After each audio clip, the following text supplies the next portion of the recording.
Gracias, Señor, por ministrar nuestras vidas. Gracias por estar, Señor, en este lugar. Gracias porque tú has prometido estar con nosotros hasta el fin de los tiempos, Señor.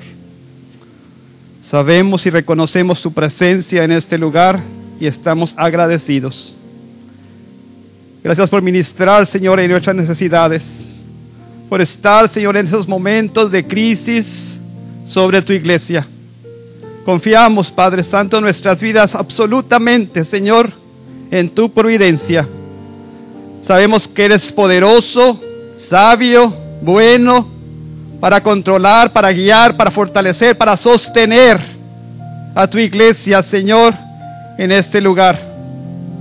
Levantamos nuestras manos y nuestras voces alabando y glorificando tu nombre, porque tú eres digno, porque tú eres Dios, porque tú eres nuestro Padre, eres nuestro Redentor, Padre Santo. Obra en tu iglesia, obra en los corazones, obra en nuestro espíritu, Señor, en esta tarde. Abre nuestra mente y nuestro corazón. Queremos escuchar tu palabra, queremos ser ministrados por ella, queremos ser fortalecidos. Todo esto, Señor, en nombre de Cristo Jesús. Amén. ¿Por qué no le da un aplauso al Señor?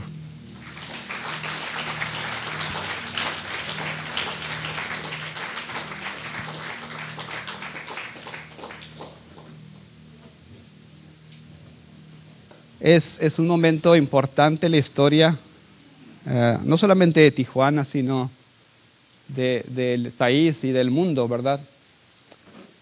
No sé si lo he reflexionado, pero estamos en un momento crítico en lo que concierne al testimonio de la iglesia y al testimonio personal e individual de cada uno de ustedes. El hecho de que estemos aquí, estamos llamados, obligados a hacer testimonio, ¿verdad? Aquellos que están a nuestro alrededor, aquellos que están viendo nuestras vidas, observando lo que hacemos, observando nuestro corazón, nuestras reacciones ante la situación que vivimos. Usted es la luz del mundo.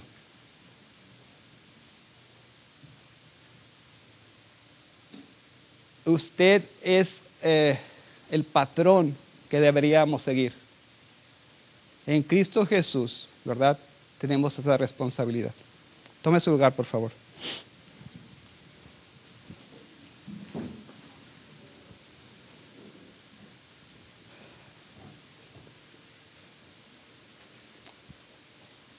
Estamos hablando en este mes acerca del discípulo, discipulado. ¿Qué es un discípulo? Hoy vamos a hablar acerca del perfil del discípulo. Y quisiera que tuviera su Biblia abierta. Vamos a hablar en Juan, sobre todo en Juan. Y la cita de hoy va a ser Juan 8:31. Si quiere estar ahí.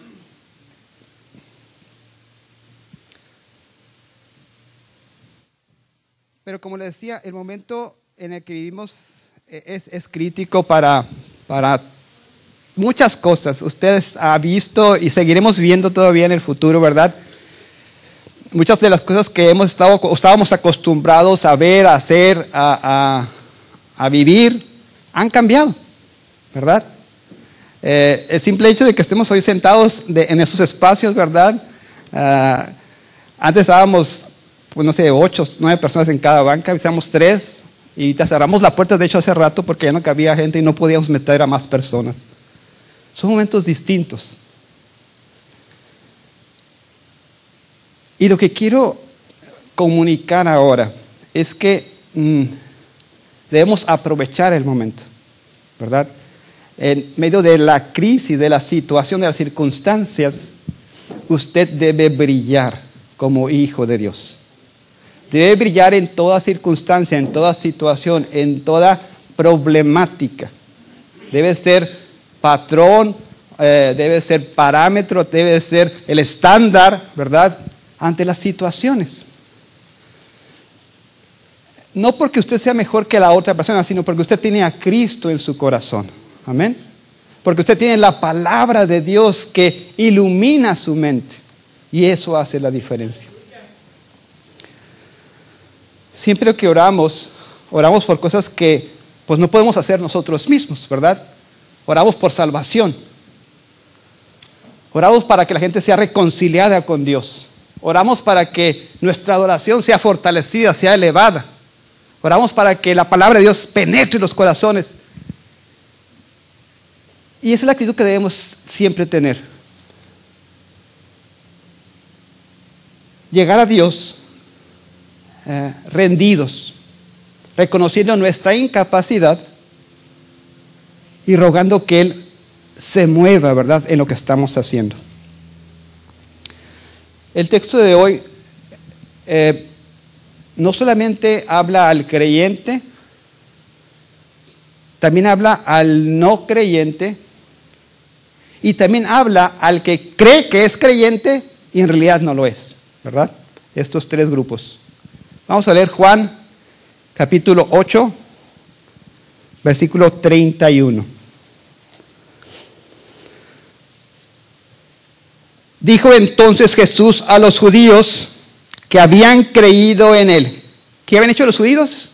Habían creído en Él, dice, ¿verdad? Si vosotros permaneciereis en mi palabra, seréis verdaderamente mis discípulos. ¿Okay? Es la Reina Valera. Voy a leer la Biblia de las Américas. Es nada más la conjugación del verbo, es donde quiero hacer la diferencia porque está traducida distinto. Escuchen lo que dice la Biblia de las Américas. Entonces Jesús decía a los judíos que habían creído en Él: si vosotros permanecéis, o sea, en este momento, en mi palabra, verdaderamente sois, no dice seréis, dice sois mis discípulos. ¿Okay? El verbo original es en presente, ¿verdad? La Reina Valera lo traduce en el futuro. El original es en el presente. Lo leo nuevamente. Entonces Jesús decía a los judíos que habían creído en Él: si vosotros permanecéis hoy en mi palabra, verdaderamente sois hoy mis discípulos. Vamos a hacer 5 preguntas a este texto y espero que terminemos. ¿Qué significa ser verdaderamente discípulos de Jesús? Es la primera pregunta.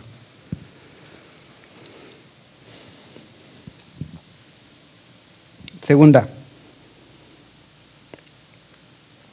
¿a qué se refiere Jesús con la frase mi palabra? Singular, no plural, mi palabra.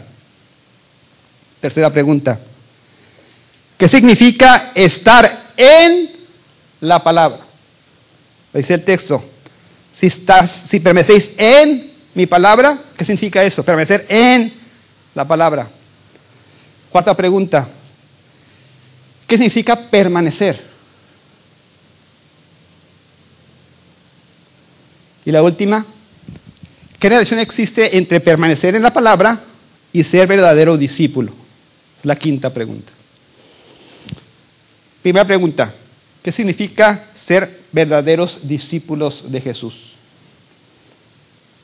Entonces Jesús decía a los judíos que habían creído en Él: si vosotros permanecéis en mi palabra, verdaderamente sois mis discípulos.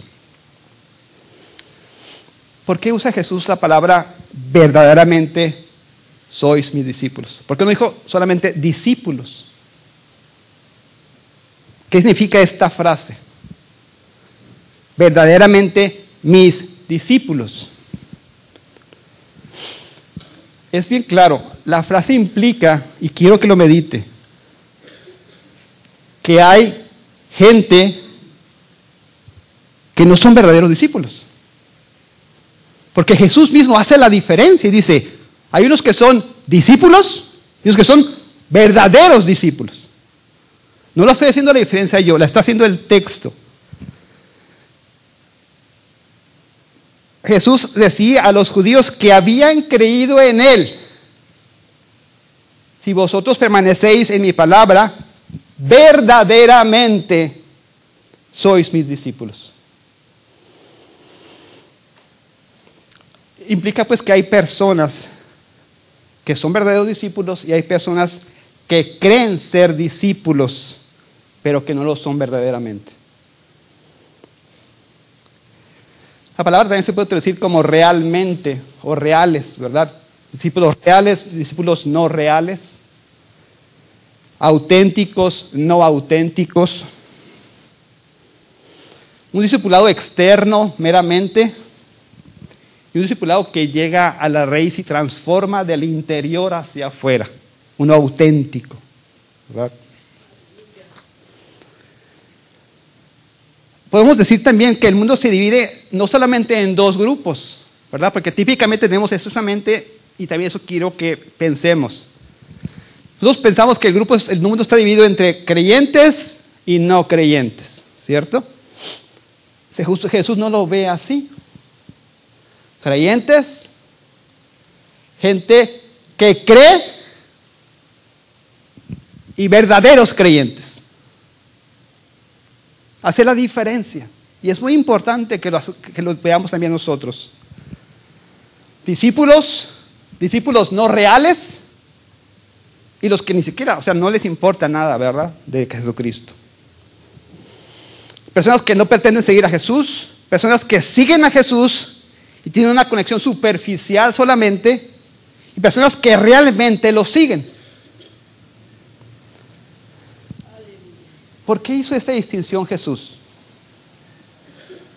Es inquietante, al menos para mí, hasta perturbador pudiéramos decir. No queremos que se nos enseñe esto porque se nos hace como un nudo aquí, ¿no? Y nos preguntamos, ¿habrá posibilidades entonces de que yo no sea un discípulo verdadero? ¿A qué grupo pertenezco yo?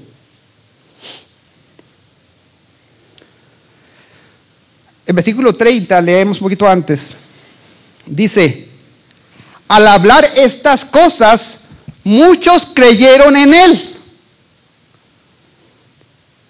Al hablar estas cosas, muchos creyeron en Él. Mucha gente creyó en Jesucristo. Había habido una gran respuesta a lo que Jesús estaba enseñando, no cabe duda. Y siempre que hay una gran respuesta, debemos entender que hay gente que ha sido arrastrada, ¿verdad?, por esa respuesta. ¿A qué me refiero?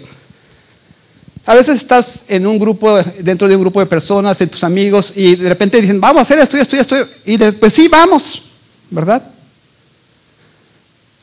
En el momento, en la situación, en el grupo, haces cosas que por ti mismo, si estando solo, no las harías. ¿Cierto o no es cierto?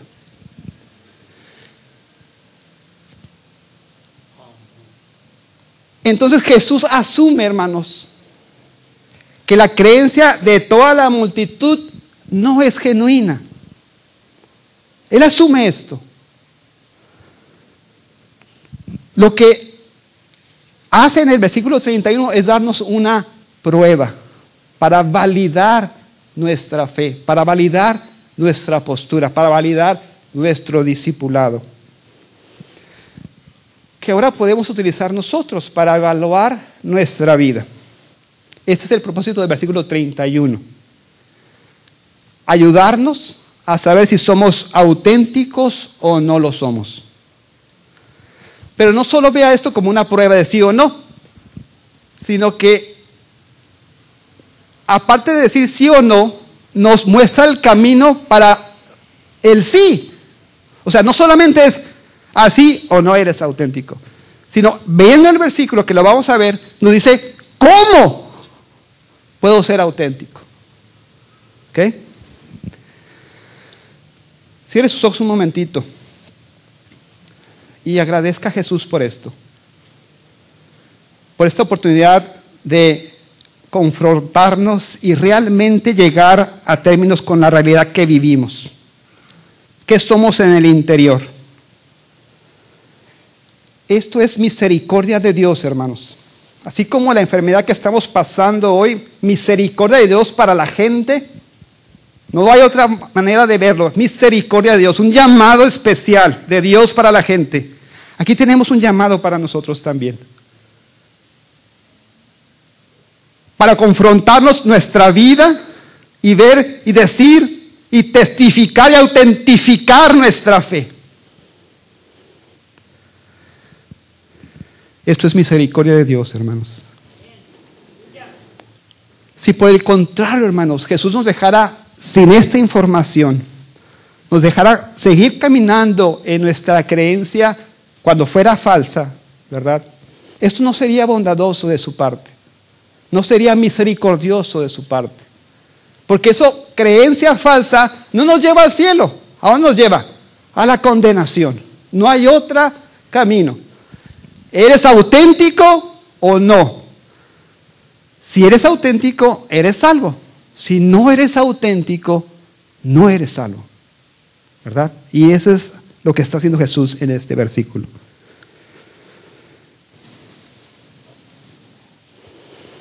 Vean lo que dice Juan, para que no crean que lo estoy sacando de contexto. Juan capítulo 2, 23 y 25.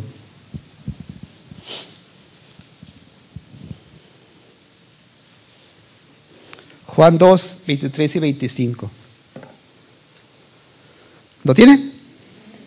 Cuando estaba en Jerusalén durante la fiesta de la Pascua, muchos creyeron en su nombre al ver las señales que hacía. Muchos creyeron en su nombre al ver las señales que hacía. Pero Jesús, por su parte, no se confiaba a ellos. ¿Sí lo ve? Porque conocía a todos y no tenía necesidad de que nadie le dijera o diera testimonio del hombre, pues él sabía lo que había en el hombre. Juan 6:26.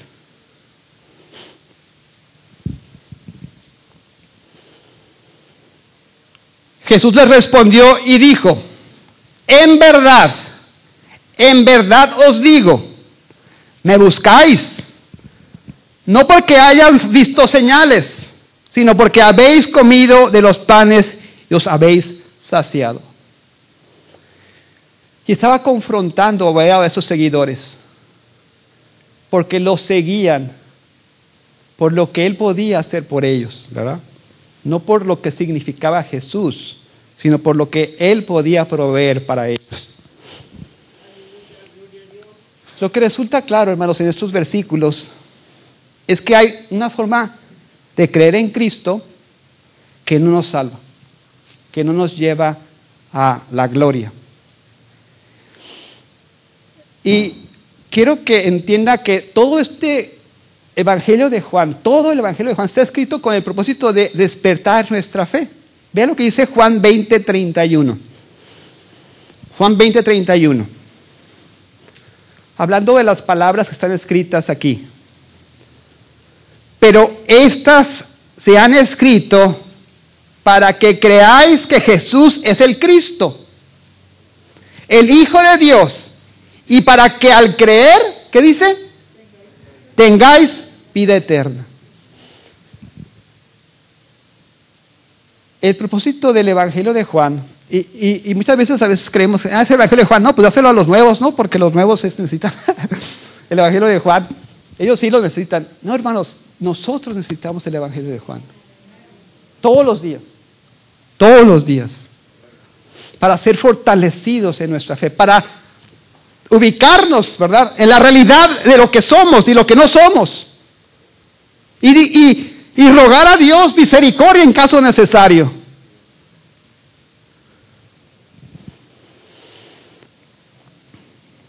Juan nos dice que este evangelio no solo está escrito para despertar la fe de los que no son discípulos, sino también para despertar a las personas que piensan que son discípulos, pero que no lo son. Y para ayudar a aquellos que verdaderamente no quieren ser discípulos, ¿verdad? El Evangelio de Juan está escrito para crear fe y para sostener esa fe. No se olvide del Evangelio, ¿verdad? No se olvide de volver al Evangelio. ¿Cómo puedo ser mejor persona? Vaya al Evangelio otra vez. Y vaya al Evangelio otra vez. Y vaya otra vez.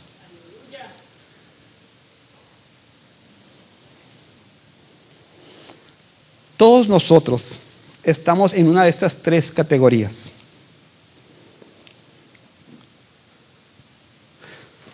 Lo que yo le pediría ahora es que deje que Dios lo confronte y diagnostique su postura, diagnostique en qué grupo está usted. Y en base a esa información, oriente su vida al camino correcto. Entonces, ¿qué es un discípulo verdadero? ¿Verdad? Si Jesús hace la distinción, necesitamos preguntarnos qué es un discípulo verdadero. ¿Qué quiere decir Jesús en este versículo? Para Jesús, hermanos, y tiene que ver mucho con, inclusive para nosotros, la palabra cristiano es algo, no de los tiempos de Jesús, ¿verdad? Porque eso fue después de Jesús. Jesús no decía, ay, que mi hermano mira, es cristiano, ¿verdad? Cuando presentaba a sus apóstoles. No hacía eso. Eso no era el vocabulario que utilizaba. Jesús decía, mis discípulos, verdaderos discípulos. Esa es la palabra que usaba. Cuando dice discípulos, está hablando de verdaderos cristianos. Verdaderos discípulos, verdaderos cristianos. Verdaderos creyentes. Verdaderamente adoptados. Perdonados, en la familia, salvos. Es lo que está haciendo.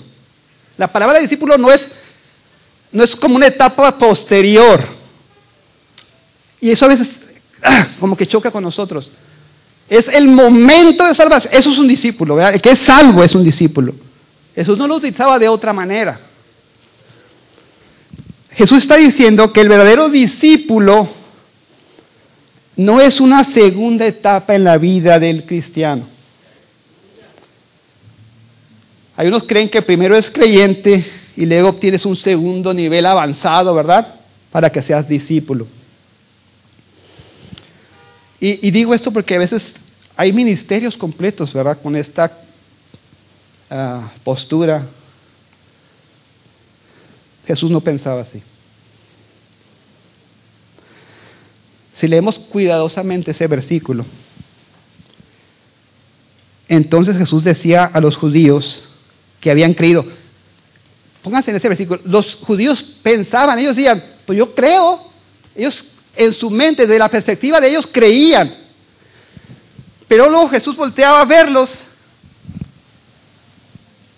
y podía distinguir, ¿verdad? Dice, nadie me tiene que decir a mí quién es quién. Yo puedo saber quién es verdadero y quién es falso.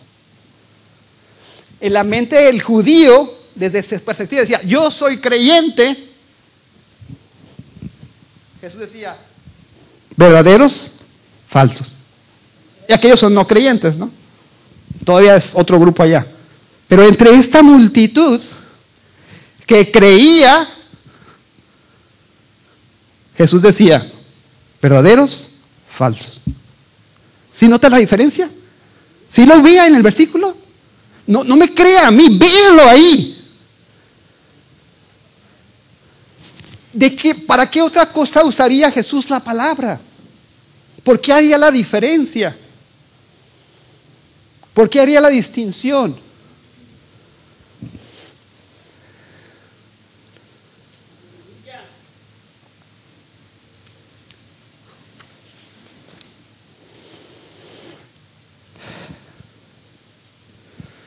Él dijo a los que profesaban, a los que decían, que creían, si permaneces en mi palabra, eres discípulo.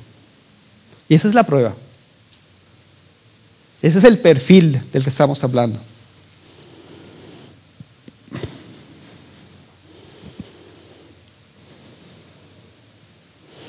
Así que el verdadero discípulo al menos Jesús no lo considera una segunda etapa en la vida cristiana. simplemente significa que ha sido salvo, que ha sido perdonado, que ha sido adoptado en la familia de Dios. ¿Quién puede decir amén a eso? Yo sé que no muchos, pero no lo estoy diciendo yo, hermanos. Lean el texto. Juan 8:24. Por eso os dije que moriréis en vuestro pecado. Porque si no creéis que yo soy, moriréis en vuestros pecados. Esa es la persona, ese es el incrédulo, ¿verdad? Dice, por eso os dije que moriréis en vuestros pecados. Porque si no creéis que yo soy, moriréis en vuestros pecados. Eso es lo que dice el Evangelio.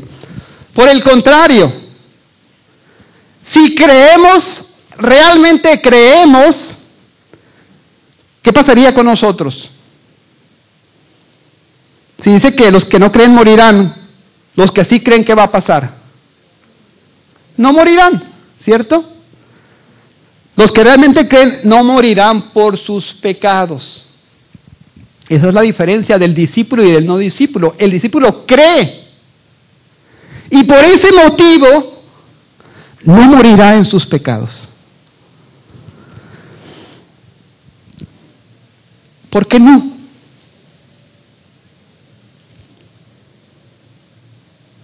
Porque es que si crees, realmente crees, no morirás en tus pecados. ¿Qué pasa con tus pecados?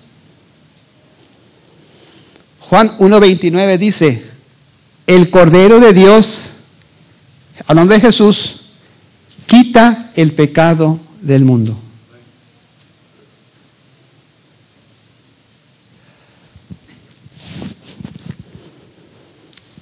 El Cordero de Dios quita el pecado del mundo. ¿Cómo lo hace? ¿Cómo es que llegar a Cristo significa que ya no tengo más pecados? Aún los hago, porque su muerte fue hace mucho antes que yo. Aún los hago, pero ya no están sobre mí. Es lo que dice el texto. Se han ido, han sido cancelados. Dice Juan 10:15 que Él dio su vida por ¿quién? Por sus ovejas. Él dio su vida por sus ovejas. Hermano, para el genuino cristiano,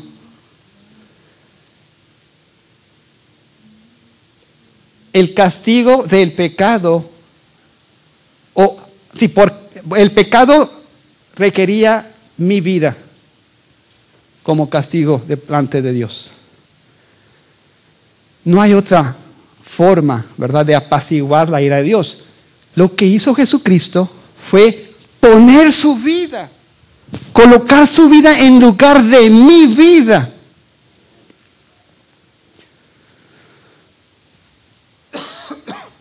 Colocar su vida en lugar de la mía. La ira de Dios, habla de ira, la ira de Dios aplastó la vida de Jesucristo en la cruz hasta la muerte, salvando mi vida. La ira de Dios ya fue derramada.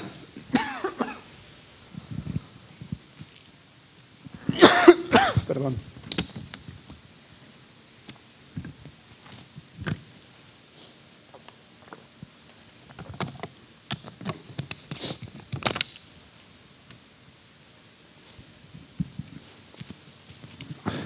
La ira de Dios ya fue derramada.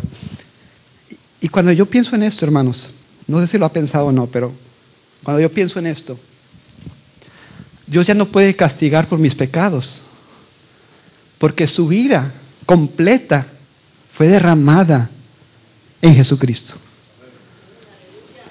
Y eso trae una paz, trae un sentido de agradecimiento, de gozo, de alegría.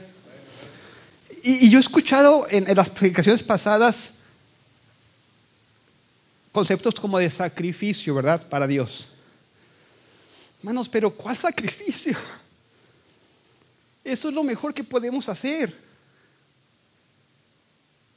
No hay otra cosa mejor, hermanos. ¿Cuál sacrificio? ¿De qué estamos hablando? Ese es el mejor lugar en el que podemos estar para nuestra vida, presente y futura. No hay sacrificio en esto. Hay bendición, hay paz, hay gozo, hay alegría. Dios compró esto para nosotros, hermanos.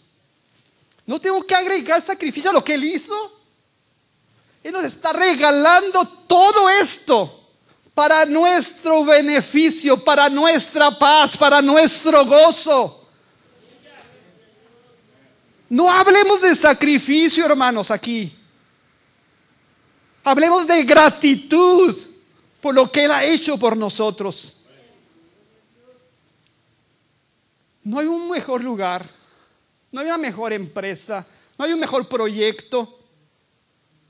No hay ¿A quién iremos? ¿A quién iremos? Tú tienes palabras de vida.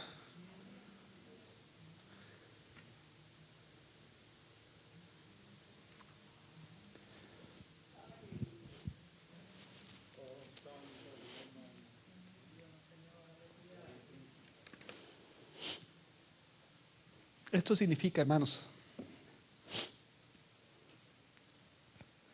el verdadero discípulo tiene la vida eterna. Ya es una oveja de Jesucristo y nadie puede arrebatarlo de su mano. No es esclavo, sino hijo, heredero de 10,000 bendiciones que llegan solo a los hijos de Dios.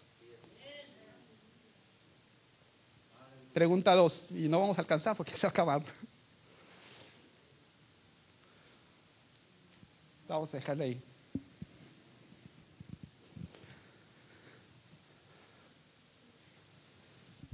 Si no se acuerda de ninguna otra cosa de este mensaje, no haga distinción entre lo que es discípulo y cristiano. No hay distinción. Jesús, en la mente de Jesús no hay distinción. No crea que, es que ahorita soy cristiano y luego voy a ser discípulo. No, hermanos. Ahorita creo y luego voy a obedecer. No, tampoco. O eres genuino, verdadero, o no lo eres.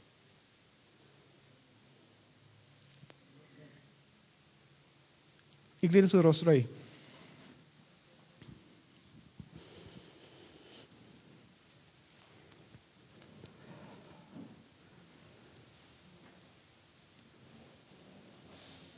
Verdaderamente discípulos en su palabra. Ese es el camino. Conocer a Jesús en su palabra. Si permaneces en mi palabra, si permaneces hoy en mi palabra, eres hoy mi discípulo. La palabra de Dios habla de Jesucristo, de la belleza, del valor, de las virtudes. La palabra de Dios nos muestra la persona de Jesús. La palabra de Dios habla de las grandezas, de las proezas, de los milagros. La palabra de Dios habla de salvación, de vida eterna, de gozo, de alegría. Conocer a Jesús siempre a través de la palabra. Esto es el camino. Esto es la verdad. Esto es en lo que debemos ocupar nuestra vida. Nuestra vida entera, completa, absoluta. Buscar a Dios en su palabra. Te pido, Señor, que abras nuestros corazones, que bendigas, Señor, tu palabra, que transformes, Padre Santo, nuestras vidas, que podamos comprender lo que quieres de nosotros, lo que llamas, que usa nuestras vidas para tu gloria, Señor, para tu alabanza, para testimonio de este momento en la historia, de mi ciudad, de mi país, de toda situación, Señor. Bendice pues a tu iglesia en este lugar, en nombre de Cristo Jesús.